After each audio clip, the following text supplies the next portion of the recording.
Dans la petite ville de Tenby en Angleterre, vit un SCP de classe Keter.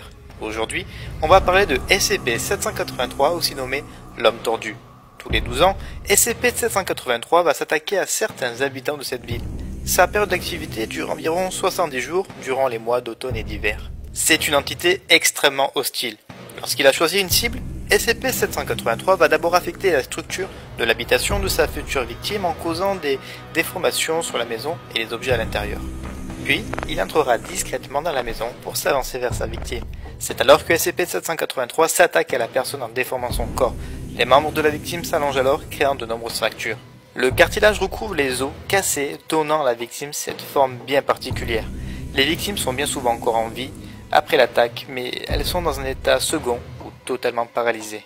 À l'heure actuelle, SCP-783 n'est pas confiné et perpétue toujours ses attaques sur les gens de cette ville.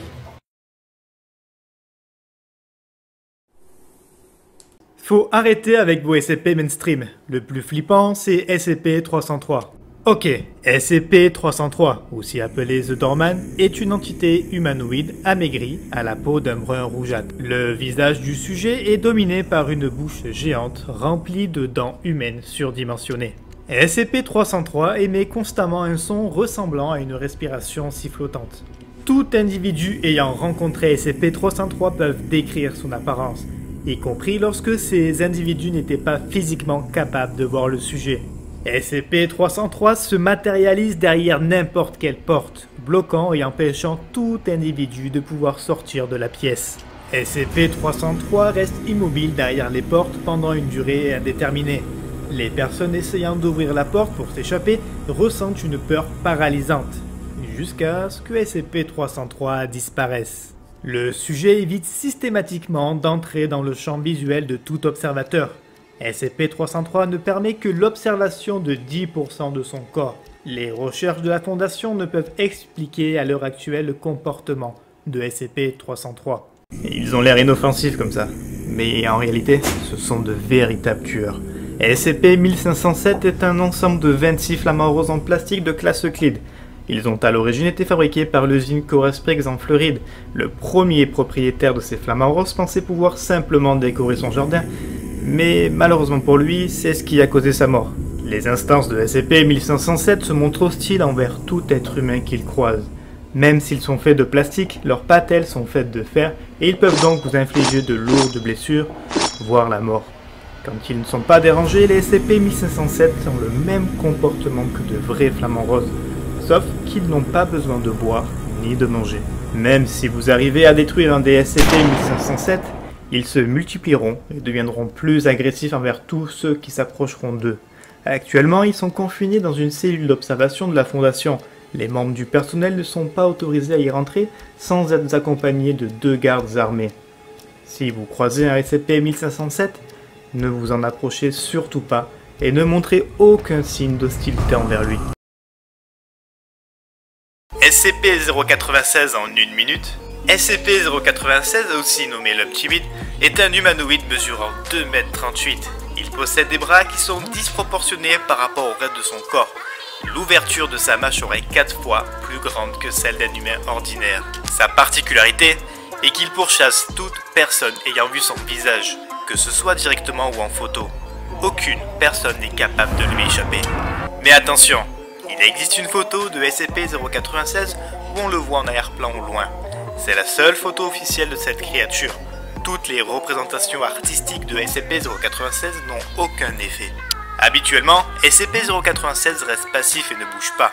Mais si vous avez le malheur de regarder son visage, SCP-096 se mettra à sangloter pendant quelques minutes avant de se lancer à votre poursuite.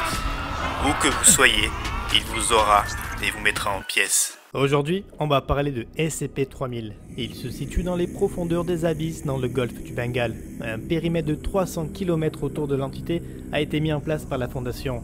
SCP-3000 est une créature aquatique de classe Thomiel. Il ressemble à une murène géante et sa taille est comprise entre 600 et 900 km de longueur selon les estimations. La créature se nourrit essentiellement d'êtres humains. Cependant, les chercheurs estiment que l'entité n'a pas besoin de se nourrir pour vivre. Après chaque repas, SCP-3000 dégage une substance grise de sa tête et la Fondation l'utilise comme amnésique. La créature est un danger pour tout individu s'approchant d'elle. Une observation directe peut provoquer une perte de mémoire, des maux de tête ou une paranoïa sévère. Toute personne affectée par l'entité est envoyée dans la zone 151. Certaines théories expliquent que SCP-3000 est un dieu ancien. D'autres avancent le fait que la nature de l'entité n'est que de détruire toute vie consciente. Si tu aimes l'univers des SCP, dis-moi dans les commentaires sur quel SCP tu souhaites avoir une vidéo. SCP-3008 en 1 minute. On a déjà tous fait un tour chez Ikea, mais celui-là est très différent ou presque. Vu de l'extérieur, c'est un Ikea classique, mais une fois à l'intérieur, le magasin devient un vrai labyrinthe infini. On y trouve tous les articles que le magasin vend habituellement, mais aussi la cafétéria. Tu y trouveras même de la nourriture. Mais cependant, tu ne verras aucun client à l'horizon. Tu vas commencer à te demander si tu es seul. Dans le SCP-3008 se trouvent des entités appelées SCP-3008-2. Ce sont des humanoïdes ayant l'allure des vendeurs du magasin. Ils ne possèdent pas de visage et leur taille ainsi que leur forme peuvent varier d'un individu à l'autre. Les SCP-3008-2 sont dociles quand la lumière du magasin est active. Mais la nuit, quand les lumières sont éteintes, les SCP-3008-2 deviennent extrêmement dangereux et attaquent toute personne qu'ils croisent. Rassure-toi, il existe des groupes d'humains coincés dans le magasin. Trouve leur repère pour espérer rester en vie. Bonne chance. On raconte que si tu croises son regard, il t'emportera avec lui. Non, on ne va pas parler de SCP-096 ici, mais plutôt de lui. SCP-3456, le cavalier orcadien. Ce SCP, ou plutôt ces SCP, parce qu'ils sont plusieurs, sont extrêmement dangereux. C'est pour ça qu'ils sont classés Keter par la Fondation. Et ils ont une apparence vraiment flippante. C'est une sorte d'humain fusionné en partie avec un cheval. Ils n'ont pas de peau et leurs bras sont ultra longs. SCP-3456 apparaît dans les zones de guerre ou de catastrophes en tout genre. Et quand il apparaît, il cause un véritable massacre. Il poursuit et s'attaque à toute personne qui croise son regard. Mais il ne dévore pas ses victimes. Non, il les emporte et disparaît avec elles. Personne ne sait ce qu'il fait ensuite avec ses victimes. Les premières apparitions de SCP-3456 datent des années 1800. Et depuis, il apparaît et engendre des milliers de disparitions. Actuellement, SCP-3456 n'est pas confiné par la Fondation. Quel est le SCP le plus dégueulasse? Pour moi, c'est SCP-610, la chair haineuse. Les premières traces de SCP-610 ont été trouvées en Russie, en pleine Sibérie. Au début, quelques personnes ont été infectées par un étrange virus qui faisait apparaître des cicatrices sur la peau. Le processus de contamination accélère si la personne est exposée à des températures chaudes. Puis, l'infection se propage sur tout le corps, ce qui transforme le malade en une sorte de créature difforme. La créature va ensuite s'attaquer à toutes les personnes qu'elle croise pour les infecter à leur tour. SCP-610 est un virus qui transforme les personnes contaminées en créatures hideuses. Ces créatures se regroupent ensuite entre elles et forment une sorte de ruche. Ces créatures vont fusionner parfois entre elles pour former des masses de chair imposantes. D'autres de ces créatures vont développer des racines et produire des spores qui vont propager le virus. Le seul moyen de détruire SCP-610 est par le feu. Et toi, dis-moi dans les commentaires quel SCP tu trouves le plus dégueulasse. Qui est le SCP-002? Cette entité sphérique d'origine inconnue est classée Euclide. Elle mesure 60 mètres cubes et ressemble à une sorte de tumeur, équipée d'une trappe. Le SCP-002 se nourrit exclusivement d'êtres humains vivants. Bien qu'elle soit immobile, le SCP-002 attire ses proies grâce à la manipulation mentale. Ses victimes se sentent alors obligées d'entrer dans le SCP-002. La trappe qui fait office d'entrée s'ouvre. Une fois à l'intérieur, la future victime constate que du mobilier s'y trouve, comme s'il s'agissait d'un petit studio. Table, lit, lampe et télé sont présents, mais tout ce mobilier est fait d'os, de cheveux et de peau humaine. Puis la trappe se referme d'un coup, laissant la victime piégée à l'intérieur de SCP-002. Après quelques cris, la trappe s'ouvre à nouveau. Cependant, il n'y a plus aucune trace de la personne restée coincée. Seule une petite radio faite d'os et de peau semble être apparue à la suite de cette expérience. Voici 3 SCP qui pourraient détruire le monde. On a d'abord le SCP-2317, le destructeur de monde. Il est contenu par des chaînes qui cèdent progressivement. SCP-017 est une masse sombre ayant la forme d'un enfant. Il absorbe tout objet ayant une ombre. Et enfin SCP-682 qui est une créature reptilienne indestructible qui a pour seule volonté de détruire tout être vivant. SCP-001, nommé le prototype, est l'un des tout premiers SCP enregistrés par la Fondation. Il a été vu pour la première fois dans un village au Guatemala. SCP-001 est une créature de grande taille, mince, possédant de longues griffes. Cette créature a la particularité d'avoir une bouche démesurée avec une sorte d'œil blanc qui part du cou jusqu'à la bouche. Cette créature a la particularité de créer des singularités et ainsi se téléporter pour surprendre ses victimes. Il peut aussi faire apparaître cette singularité sur ses proies. Les observations indiquent que SCP-001 chasse et se nourrit d'êtres humains. Il possède une grande force et une vitesse surhumaine. SCP-001 peut être grandement affaibli face à la lumière stroboscopique, ce qui le paralyse. La Fondation continue ses recherches pour capturer d'autres SCP-001. Attention de ne pas rouler trop vite ce soir, je vais vous parler de SCP-973, c'est une entité ayant l'apparence d'un policier. Il roule dans une voiture de police aussi nommée SCP-973-1. Ce SCP poursuit tout individu empruntant une certaine route. Une fois l'individu arrêté, SCP-973 les tue. On ne sait pas exactement comment il fait pour attaquer ses victimes. Heureusement, la Fondation interdit l'accès aux routes utilisées par SCP-973. Pour plus d'infos, like et abonne-toi. Est-ce que tu connais la version SCP de Garfield? SCP-3166 est une entité humanoïde qui prend la forme du personnage Garfield. Il mesure cependant plus de 2 mètres. Sa fourrure est celle d'un chat, mais à l'intérieur, SCP-3166 n'est composé que de lasagne. Il est apparu dans les bureaux de la conception de la série en 1989. SCP-3166 semblait confus, puis s'est attaqué au personnel. Aujourd'hui, on sait qu'il apparaît à chaque fois que la franchise Garfield se porte mal. Il apparaît alors aux personnes responsables et s'attaque à eux. Actuellement, la Fondation finance la franchise Garfield pour que le public garde un intérêt pour cette franchise et éviter l'apparition de l'entité. Dans le nord du Canada, la Fondation cache une installation gardant un SCP un peu spécial. SCP-354 est en apparence une mare remplie d'un liquide ressemblant à du sang. Après analyse, il ne s'agit pas d'un liquide biologique. Ce SCP a été découvert par les survivants d'un crash d'avion tombé non loin de là. La Fondation n'a pas tardé à être sur les lieux afin de faire ses propres recherches sur ce SCP. Cependant, quelques temps après sa découverte, une créature hostile est sortie de la mare et a attaqué le personnel. La créature a été neutralisée et la Fondation construisit un centre de confinement afin d'éviter que de futures créatures s'échappent. Périodiquement, des créatures sortent de la mare et détruisent les installations de la Fondation. Des installations complètes ont été détruites ainsi que tout le personnel sur place. Aujourd'hui, de nouvelles installations de confinement permettent de contenir SCP-354 et les créatures qui en sortent. Enfin, pour l'instant. Il existe une version SCP de ça. Il s'agit du scolopendre géant et sa version SCP est un poil plus dangereux. Aujourd'hui, je vais vous parler de SCP-363. Il est en tout point identique à son cousin le scolopendre géant. Cependant, si SCP-363 est plongé dans l'obscurité, il se transforme en ça, une créature géante de plus de 10 mètres. SCP-363 se nourrit de tout être vivant émanant de la chaleur. Son mode de reproduction est le même que ses cousins, sauf qu'au lieu de pondre dans des feuilles mortes, SCP-363 va pondre dans ses proies. Actuellement, quelques spécimens sont confinés par la Fondation dans une pièce de 2 mètres sur 2 mètres sur 2 mètres, constamment éclairée pour éviter au SCP-363 de devenir trop imposant. N'hésite pas à t'abonner et à venir me suivre partout. Aujourd'hui, je vais te parler de SCP-035, le masque possessif. C'est un objet en céramique qui a la particularité de sécréter une substance noire très corrosive. Quiconque s'approche de lui aura l'envie irrésistible de le porter. Il contrôlera alors son hôte durant un certain temps avant que celui-ci ne soit dissous par ses sécrétions. SCP-035 peut manipuler toute personne à moins de 2 mètres de lui. Il est heureusement confiné par la Fondation. SCP-096 en 1 minute. SCP-096, aussi nommé l'homme timide, est un humanoïde mesurant 2,38 m. Il possède des bras qui sont disproportionnés par rapport au reste de son corps.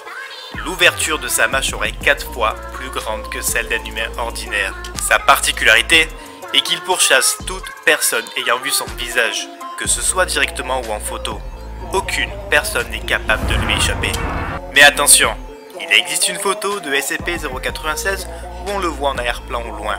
C'est la seule photo officielle de cette créature. Toutes les représentations artistiques de SCP-096 n'ont aucun effet. Habituellement, SCP-096 reste passif et ne bouge pas.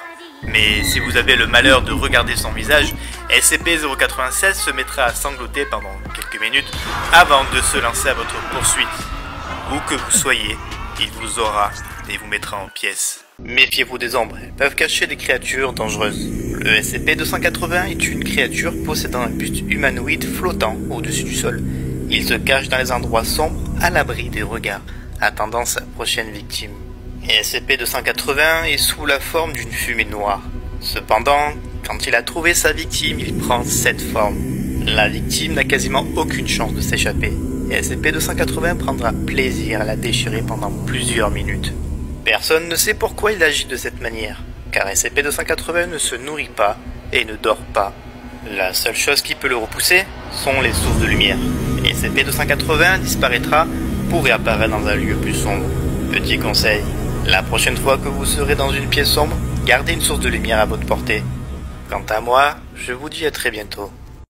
SCP chelou numéro 1.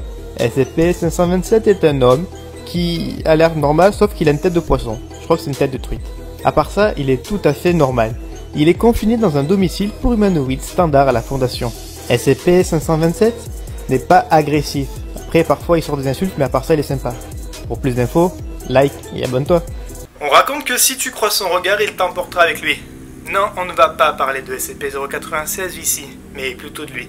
SCP-3456, le cavalier orcadien. Ce SCP, ou plutôt ces SCP, parce qu'ils sont plusieurs, sont extrêmement dangereux. C'est pour ça qu'ils sont classés Keter par la Fondation.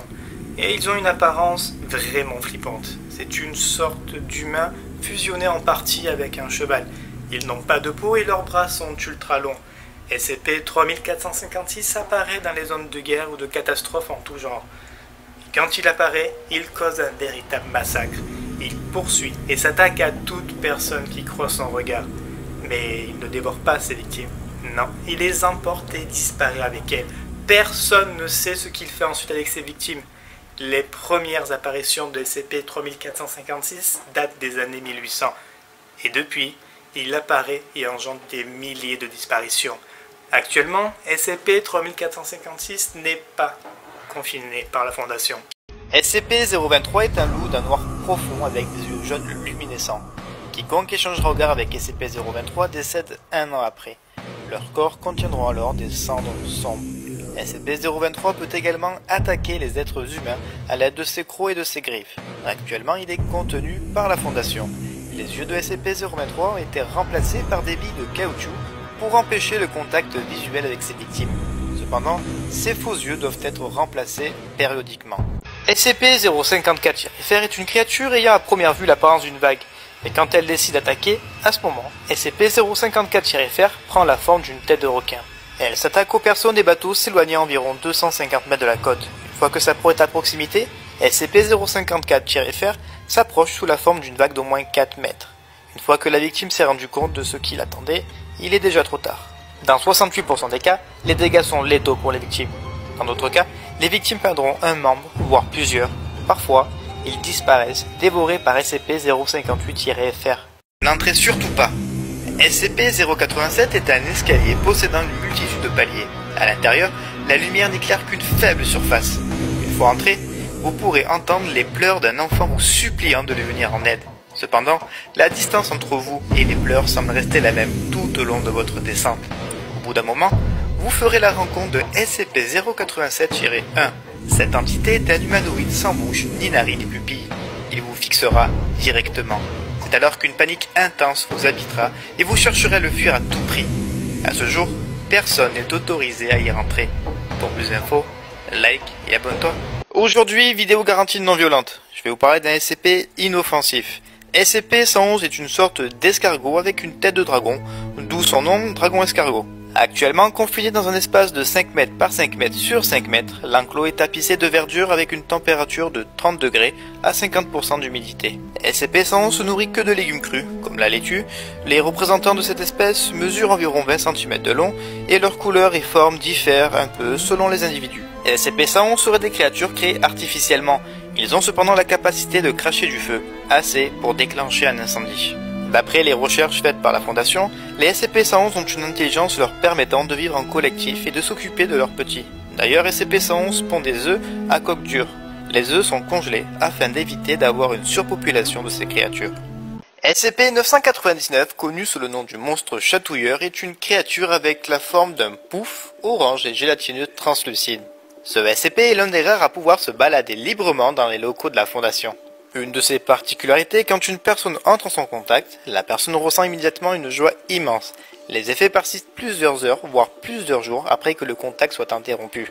SCP-999 va de lui-même aller vers les personnes ressentant des sentiments négatifs. Et il se nourrit exclusivement de sucreries, mais il préfère les M&M's. Tout le personnel de la Fondation est autorisé à lui rendre visite. La Fondation a également utilisé SCP-999 pour tenter de calmer SCP-682. Cela a marché, mais pas longtemps. Après cette rencontre, il a été également démontré que SCP-999 a une forte résistance aux coups. D'après les rapports, le monstre chatouilleur serait l'un des enfants du roi écarlate. Mais ça, c'est une autre histoire. N'hésite pas à t'abonner et aller jeter un coup d'œil sur mon Insta. SCP-1440 est une personne de type masculine d'environ 80 ans. Personne ne connaît son origine exacte. Toute personne ou matériau entrant en contact avec SCP-1440 subira des dégâts importants, dont la mort pour les êtres vivants. SCP-1440 n'est pas hostile envers la population ou la Fondation. Il s'est même laissé capturer à 3 reprises. Mais sa captivité n'a pas duré très longtemps en raison de sa nature. SCP-1440 dit qu'il y a 3 entités hostiles qui le suivent. Il raconte également que ce sont ses frères. Ces entités apparaissent un à un, cependant c'est à l'apparition du 3e frère que la catastrophe se produit. Actuellement, SCP-1440 suit un tracé défini et essaie de rentrer le moins en contact possible avec la population. SCP-3199 est une créature humanoïde d'origine inconnue. Il partage cependant des traits communs avec le poulet. SCP-3199 est un chasseur opportuniste, il traque tout être vivant sur un rayon de 600 mètres autour de son nid. Cette créature pond des œufs qu'elle met au monde en les faisant sortir de sa bouche, ce qui provoque d'énormes douleurs. Ces œufs sont quasiment indestructibles. SCP-3199 est originaire d'Irlande, mais on estime qu'aujourd'hui, l'espèce se propage dans le reste du monde. Mais qui est le SCP-001 ? L'une des entités les plus puissantes connues à ce jour, un humanoïde géant de 350 mètres de hauteur qui possède sur son dos plusieurs ailes qui lui permettent de s'envoler. Le nombre de ses ailes peut varier entre 4 et 108. À sa main, il tient une immense épée enflammée et cette entité n'hésite pas à se servir de cette arme sur toute personne l'approchant à moins d'1 kilomètre. Et ses attaques sont d'une puissance inimaginable. Si SCP-001 défend ce territoire, c'est qu'il protège quelque chose. Derrière lui se tient une immense porte, bien plus imposante que l'entité qui la garde. Personne ne sait ce qui se cache derrière cette porte. La Fondation a établi un périmètre de sécurité de 10 km autour de SCP-001 pour le garder en observation dans le cas où il deviendrait actif. Qu'est-ce qui peut se cacher derrière cette porte ? Dis-moi tes théories dans les commentaires et j'épinglerai celle qui me semble la meilleure. SCP-007 est une petite planète de 60 cm de diamètre. Ce qui fait la particularité de cette SCP, c'est que la petite planète se situe dans l'abdomen d'un homme. L'homme en question est de type caucasien, il a environ 25 ans et de corpulence standard. Le jeune homme ne sait pas comment cette planète a atterri dans son abdomen et se questionne peu sur son état. Les radios démontrent qu'au niveau de son ventre, l'homme n'a plus les organes habituellement présents et ne semble pas gêné par cette absence. Encore plus étrange, la planète abrite des formes de vie, des animaux quasiment semblables à ce que nous avons sur Terre. Les chercheurs de la Fondation ont aussi découvert 2 espèces humanoïdes intelligentes avec un niveau technologique comparable au XVe siècle. Actuellement, l'homme qui porte SCP-007 est confiné dans une chambre emménagée de 10 mètres carrés et semble heureux des conditions de son confinement. Dans cette vieille maison à l'abandon, vous y trouvez un objet plutôt étrange posé sur un miroir. Vous avez trouvé SCP-093. Puis, un portail s'ouvre à travers le miroir. Vous êtes aspiré dedans. Et une fois à l'intérieur, vous vous retrouvez dans un monde légèrement différent du nôtre. C'est un monde en ruine, sans âme qui y vivent. Vous êtes terrifié et décidez de courir vers le miroir pour rentrer chez vous. Mais sur le chemin du retour, la terre semble trembler. Et en vous retournant, vous apercevez une silhouette géante venir vers vous rapidement. L'entité vous poursuit et se rapproche de vous. Puis, avec sa main géante, elle vous attrape et vous engloutit dans sa peau. Il est déjà trop tard. Pour plus d'infos, like et abonne-toi. Ce SCP attaque quand vous vous y attendez le moins. SCP-153 est une créature de la famille des vers. Il a cependant une apparence identique à la lamproie, un poisson primitif vivant dans certaines rivières. SCP-153 mesure plus de 10 mètres et se nourrit essentiellement d'êtres vivants, mais son mode de chasse est plutôt élaboré. Il se balade dans les tuyaux des habitations. Une fois qu'il a choisi une maison ou un appartement, les SCP-153 vont dissoudre la trappe d'évacuation d'une baignoire, un évier ou des toilettes, puis le dissoudre à l'aide d'un acide très puissant qu'il sécrète. La victime ne se rend pas compte de ce qu'il va se passer. Puis, SCP-153 va bondir en une fraction de seconde et s'accrocher à la bouche de sa proie et lui injecter son acide afin de dissoudre sa victime et de boire la bouillie qu'il en reste. La Fondation estime qu'il y a encore beaucoup de SCP-153 en liberté dans les villes du monde. Pour plus d'infos, like et abonne-toi. Imaginez traverser une porte et tomber sur un monde inversé. SCP-280-FR est une porte en chaîne massive positionnée à l'envers. Si vous traversez cette porte, vous vous trouverez dans un monde qui semble être comme le nôtre. Cependant, très vite, vous vous rendrez compte que ce n'est pas le cas. Les êtres qui vivent sont assez différents. Il s'agit d'espèces anthropomorphes à l'apparence d'animaux. Toutes les espèces connues dans notre monde sont l'équivalent de l'homme dans celui-ci. Leur société se rapproche de celle du 19e siècle, mais dans ce monde, l'humain est le seul qui ne soit pas au même niveau. Dans ce monde, c'est une bête marchant sur ses quatre pattes, incapable de raisonner et de parler. Il est utilisé pour l'alimentation, comme animal de compagnie ou comme trophée. Si vous réussissez à repartir, vous trouverez inscrit sur la porte un message. On inverse les rôles et maintenant, on est cool. Pour plus d'infos, like et abonne-toi. Un SCP ultra puissant de classe sûre. Aujourd'hui, vidéo sur SCP-343. Capturé après avoir été repéré marchant dans les rues de Prague par des agents sur place, SCP-343 s'est téléporté et est réapparu sur le toit d'un immeuble. Il est actuellement confiné sur le site 17. Cependant, SCP-343 a la capacité de sortir quand il veut. S'il y reste confiné, c'est par choix. SCP-343 est un homme sans race particulière. Il ressemble à un homme âgé. Pendant les différents entretiens avec SCP-343, il dit être le créateur de l'univers. Il a démontré des pouvoirs et des capacités surnaturelles dépassant toute logique. Le personnel est autorisé à lui rendre visite dans sa chambre. Après chaque visite, le personnel dit se sentir mieux après avoir discuté avec SCP-343. Attention, si vous le croisez, il tente en ce moment de s'échapper, faites vos prières. Le SCP-682 est une grande créature vaguement reptilienne d'origine inconnue. Elle semble être extrêmement intelligente. Le SCP-682 voue une haine à toute forme de vie et l'a exprimé dans plusieurs interviews au cours de son confinement. Ses capacités de régénération sont énormes et SCP-682 a été observé en train de se déplacer alors que son corps était détruit et pourri à 87%. En cas de rupture de confinement, c'est un peu le cas en ce moment, SCP-682 doit être traqué et récupéré en mobilisant toutes les forces d'intervention mobiles disponibles. Pour plus d'informations, like et abonne-toi. SCP-1000, le Bigfoot est une créature nocturne mesurant entre 1m50 et 3 mètres. Dans les rapports officiels de la Fondation, tous les SCP-1000 sont atteints d'un virus hautement mortel.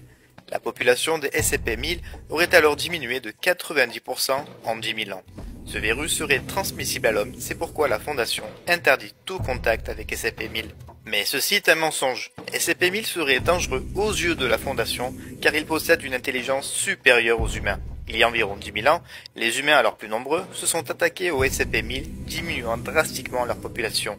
Aujourd'hui, les rares SCP-1000 restants vivent principalement en Amérique du Nord. Ne téléchargez surtout pas cette application. SCP-1471 nommé Malo 1.0.0, trouvable sur n'importe quelle boutique d'appli en ligne. Une fois l'application téléchargée, aucun raccourci ne sera créé sur votre téléphone. 4 à 6 heures plus tard, vous commencerez à recevoir des images comportant SCP-1471 dans différents endroits. Cette entité est un humanoïde comportant une tête en forme de crâne de loup, vêtu d'une tunique noire et avec des griffes au bout de ses doigts. 24 heures après, vous recevrez des photos de SCP-1471 dans des endroits que vous avez déjà fréquentés. Puis, 72 heures après, ce seront des images en temps réel que vous recevrez avec bien sûr SCP-1471 à vos côtés. Mais pour l'instant, il reste invisible à l'œil nu. C'est à partir de 90 heures après avoir téléchargé l'application que vous commencerez à le voir brièvement dans la vraie vie. Si vous avez téléchargé l'application, vous devrez vivre tout en voyant SCP-1471 à vos côtés. Pour toujours. Pour plus d'infos, like et abonne-toi.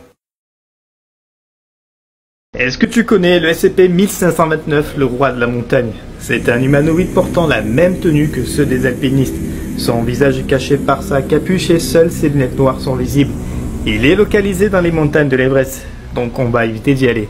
Les alpinistes s'aventurant au-dessus des 8000 mètres d'altitude seront traqués par le SCP-1529. Il ne craint pas le froid de la montagne et son corps ne dégage aucune chaleur.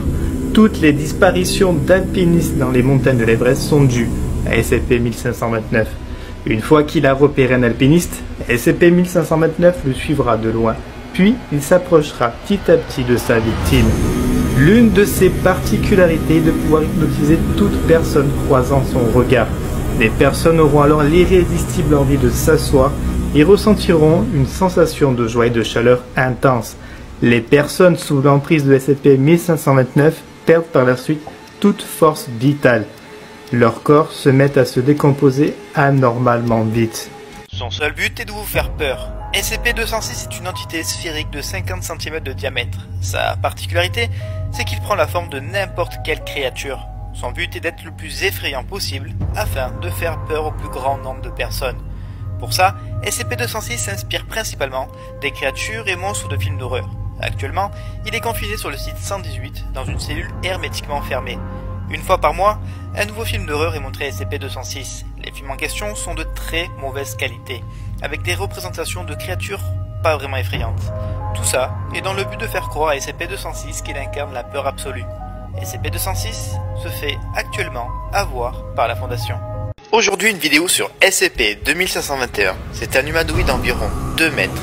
Il est recouvert de bandes noires sur l'entièreté de son corps. Quiconque communique des informations écrites ou parler à voix haute le concernant se fera capturer puis enlevé par SCP-2521. Du coup, je pense que je vais vous dire au revoir. Mais avant, je vais terminer sa description. SCP-2521 a la capacité de se téléporter près d'une personne divulguant des informations sur lui. Cependant, SCP-2521 ne semble pas agressif envers les personnes qui l'enlèvent. Au contraire, il montre un grand intérêt pour les personnes et les objets qui contiennent des informations sur lui. Dans une théorie, il est dit que SCP-2521 ne sait pas ou plus qui il est et serait à la recherche d'informations sur lui, ce qui expliquerait ses agissements. N'hésite pas à t'abonner et à venir me suivre partout. SCP-4335 est une entité résidant dans le Humancraft. C'est une entité surnaturelle capable de communiquer par télépathie aux joueurs dans la réalité. SCP-4335 peut aussi créer des hallucinations aux joueurs pouvant aller jusqu'à la folie. Il se nourrit d'objets se trouvant à proximité de lui. Plus il se nourrit, plus il grandit. Une fois rassasié, SCP-4335 change de serveur. Un échange a pu être fait. SCP-4335 dit vouloir sortir des serveurs du jeu pour anéantir le monde. Il est, heureusement, actuellement confiné par la Fondation. Un virus qui s'attaque à tous les êtres vivants. SCP-217 est un virus mécanique extrêmement contagieux. Un simple contact sur une surface contaminée ou une personne infectée est nécessaire pour contracter la maladie. SCP-217 peut rester en vous sans que vous n'ayez aucun symptôme pendant des années.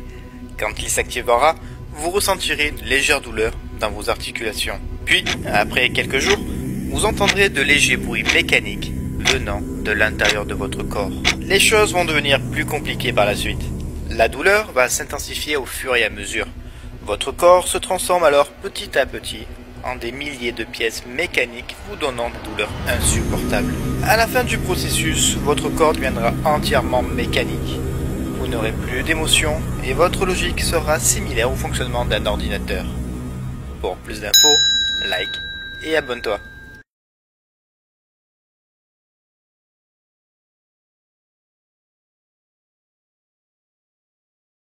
Noël approche et c'est aussi sa période.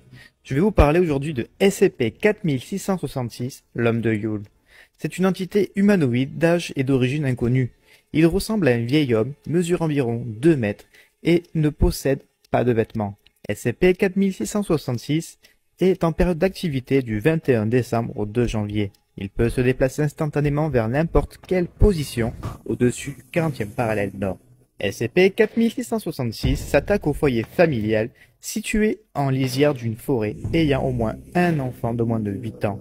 L'homme de Yule commence par observer ses victimes, mais seuls les enfants peuvent le voir au début. La présence de SCP-4666 se fera de plus en plus présente dans le foyer et même les parents entendront et observeront des phénomènes bizarres. Puis au bout de quelques temps, pendant une nuit, l'homme de Yule va s'attaquer aux parents et les tuer de façon atroce devant leur enfant. Cela pourrait s'agir d'un rituel pour lui. Puis SCP-4666 va alors enlever l'enfant pour qu'il travaille pour lui dans son repère. Dans environ 15% des cas, l'homme de Yule ne va pas tuer la famille, il va laisser quelques cadeaux. Ces cadeaux seront faits à partir d'enfants qu'il avait enlevés précédemment. L'homme de Yule a été découvert par la Fondation en 1974, mais les traces indiquent qu'il pourrait être en activité depuis au moins le 1er siècle après Jésus-Christ en Scandinavie. Pour plus d'infos, n'hésite pas à liker et à t'abonner.